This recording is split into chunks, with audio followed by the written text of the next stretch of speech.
What the heck? That doesn't seem right. No way, that can't be. What? 2 plus 2 actually equals 5? Concentricity doesn't matter? Just eyeball it? This doesn't seem to make sense. What are you doing? I'm reading this book. What's it about? It's supposed to be about gun building, but it doesn't seem right. Is it any good? Well, I don't know. Listen to the chapter titles. Pretending to be an expert is just as good as being one. How to fool 99% of the people all of the time. Experience is highly overrated. Why substance and success are not synonymous. Money, money, money? It's all about the money? Hey, maybe that's why we don't make any money. Maybe.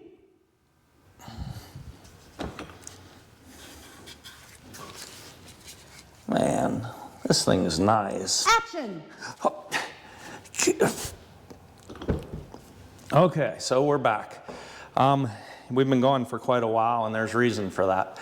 Multiple reasons, actually. First of all, you might notice, hopefully you can tell I'm much more handsome, we got a new used camera, and we actually got remote mics. So maybe that is going to improve our video and audio quality. The next thing is, we now have four finished blasters completed that all need to be shot. And we're never that far behind. We need to go out and test fire. The deal is snow, rain, wind. Oh God, the wind this spring. It has been windy almost every single day since January. I mean, it's just been horrible. And it's definitely been probably one of the wettest springs ever. So we're way behind on our test firing. I have let me think about this. I've got a 6 Creedmoor, a 6.5 284, a 7 mag, and another 33 XC. All finished, all ready to shoot. And that 33 XC is leading us into what we're going to be doing here today for a little bit. So come in there and look at this. So this is 33 XC cartridge with 300 grain burgers in it. Okay? And this is just, the more I mess with this cartridge, I mean, it's just an incredible cartridge. But you see, the cartridge overall length is 4.329. So you might as well call that 4.330. I mean, it's long, right? So it does cause some problems in your press, in your dies, in all different kinds of stuff, which we're going to address here in just about a second. But something I want to show you. You know, we really talked up Peterson brass multiple times, actually. And it was all of it that I have used up till this point, Peterson has been really good. I mean, it was really high quality brass. Well, I don't know. This fella, I think he bought 250 pieces of this out of the same lot. He sent me 110. Out of the 110, 10 of them ended up being garbage. And some of them, come on in here and look. Some of them, you know, like I have bad written on this. The shoulder isn't even remotely in the same place as these other ones, okay, the better ones. But what's really disappointing is this is a shoulder issue. But look at some of these flash holes. Look at that flash hole. Can you see that? That flash hole is like egg-shaped. Some of these are bad. Here, let me see. Look at that one. Wait, hold still. I mean, it's... Wait a second. I'm looking for a certain one. One up there. Look at that. I mean, look at that. That should have never, ever made it out of the factory. I mean, they better get together. See all this? This wasn't me, okay? That isn't me at all. I didn't do any of this. I mean, it's just horrible. And so you got 10 pieces of brass here that are basically junk. You can't even use them for fire forming or anything. And, you know, they're $3 a piece, $3 a piece. So, I don't know. They better get on the quality control, or I'm not going to be able to brag it up, okay? So, because I was really impressed. Up to this point, I've been very impressed, but Not so much right at this moment. Okay, you shouldn't have to scrap 10% of your brass. So here's something I want to show you. So I don't know if you can see this. This is really, really fine right here to see. But there are marks on these bullets, right It's there. hard to see with the light. There's like a line. You see it? You might not be able to see it. Just take my word for it. There are marks on these bullets. And what that is that is from the bullet seating stem. Now here's what I want to show you. These are what a 300 grain burger looks like, right? And you see where these are seated in the case. Thing is, this has a nice long neck on it. This is a really well-designed cartridge. So here's the issue. Because they're so big, normal dies just don't work. You can't cross-reference and use like a 338. It's also because of the diameter, by the way. You can't use like a 338 Lapua die to seat bullets, right? You got to have a bullet seater that is intended for that. Now look what this is, so you can see. Okay, it says David Tubb. This is for 33 or 37 XC. And it's a competition seating die. Well, it's all right. Let's put it that way. It isn't great. I mean, it's aluminum. It has a steel sleeve in it. I mean, it's not awesome. It isn't a Redding. Let's put it that way. It isn't awesome. And it isn't bad. It gets the job done. But there is a problem. Okay, I want to show you something inside here. And this is kind of typical, by the way. This is not like it's just unique to this die. Okay, this is a magnet. Watch, I'm going to pull that seating stem out of there. Okay, see this? And by the way, it's a fairly good design. This floats, and this slides up and down in here like this, okay? But this, I'm going to call this the bullet seating stem, for lack of a better term. This is where the bullet actually goes into there to put pressure on it to push it down into the case. Now here's the thing. This is not being critical of this, because this happens quite a bit. There's an enormous difference between the shape, say, of this 300 grain burger and, say, a 300 grain Sierra Match King, or, say, a 300 grain Skinar, a Lapua bullet. They have different shapes, right? And they don't always match up with the bullet seating stem. And what happened here is, and by the way, I've had 2 of these dies now. 2 different customers have bought these and sent them to me so that I have a way of seating bullets, right? And the other one didn't do this. But this one, when you're going to seat a bullet, it's in the press, and you're putting pressure on it to stick it down, push it down, to push the bullet into the case. What happens is it's sticking. It's sticking in this seating stem, and it's putting these marks on the jacket of the bullet, which I really don't like, right? And like I said, when you go to pull it, it's sticking up in there. And all that is the angle that is on the bullet is not matching the angle that is on the bullet seating stem. So, and this is fairly common, by the way. It even happens in Redding dies, because if you think about it, there's so many different shapes of so many different bullets, the seating stem can't necessarily match up with all of them. I mean, it might match up with some of them, but not all of them. So what's going on here is not totally unique. But what we're going to do here is, we got this out, right? We got this out, and we have 2 bullets, right? And so what we're going to do is, we're going to go over here to the lathe. So follow me over here. Oh, wait, better get safety glasses.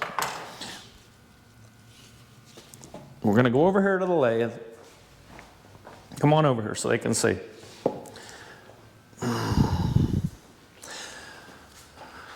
You need to be over here now. Okay, watch what we're going to do.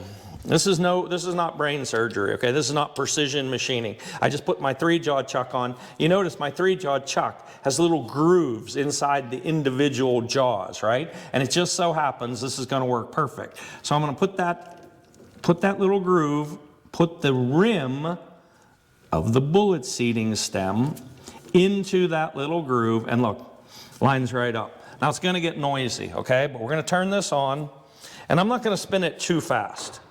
Oh wait, I better show you what I'm going to do over here. So this is, here, come here and look at this. And it's just what I have, I mean, actually I have a lot of different lapping compound, but this is what I'm going to use. Again, it's not brain surgery. All we're trying to do is we are trying to take the roughness out of this and to change the angle maybe just a little bit where it's grabbing onto the bullet, okay? So what we're going to do is I got to turn on my roto phase. It's going to get noisy.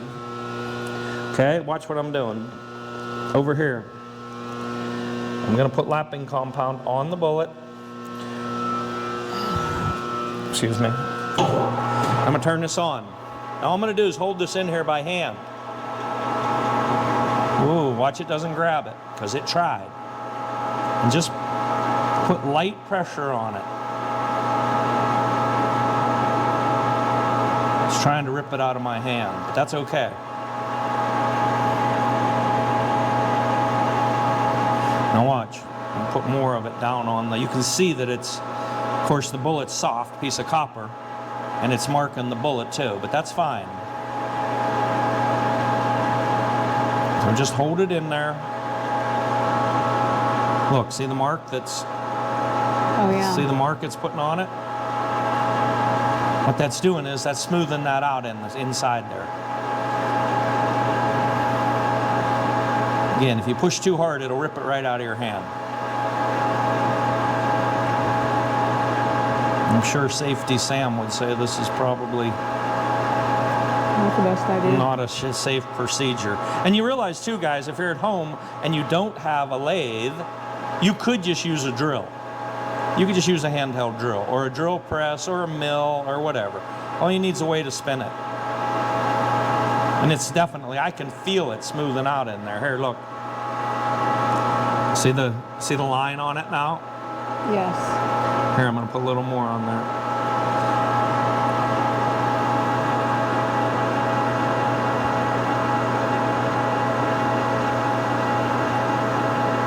All right, now what I'm going to do here is I'm going to set this one down and I'm going to use the other bullet because I guarantee you we knocked more off the bullet than we knocked out of that piece of steel. Okay.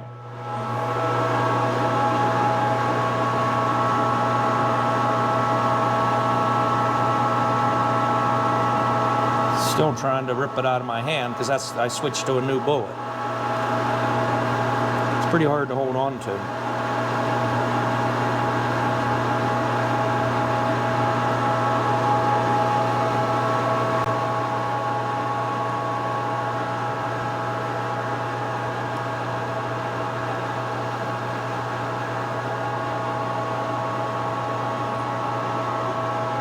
And look, it's doing the exact same thing, of course.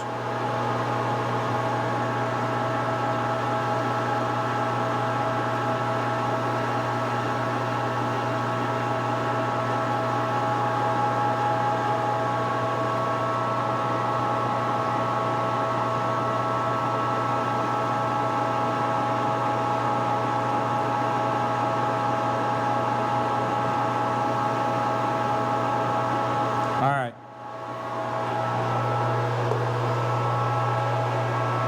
Great.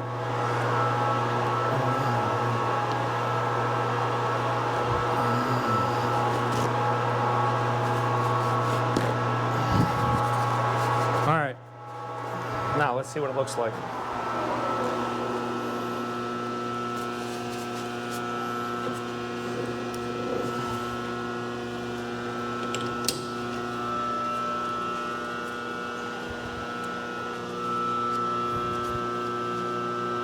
Well, I'll stop here just for a second. I'm gonna have to go and I'll spray it out with brake cleaner or something because you definitely want to get all that lapping compound out of there. So we'll quit for just a second. You don't need to shut that off, Vicki. Just let it run and you can edit it. Matter of fact, I could actually take it out right here in the sink.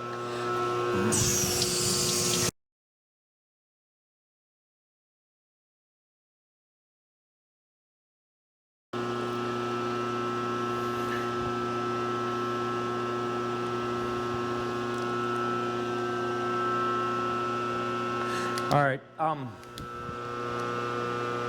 let me see something. Okay, so I actually ran over to the sink and cleaned it all out and used Q-tips on it.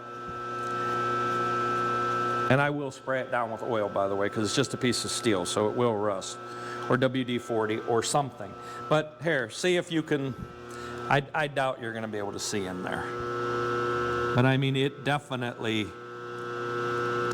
smoothed that all out. Now, I won't really know if it's a complete success until I go and seat more bullets with it. And I will have to do that because I think I loaded like maybe 15 or 20 to take out to shoot this gun. But this time here, one of the things we're going to do with this 33XC, Vicki, walk over and turn that roto phase off.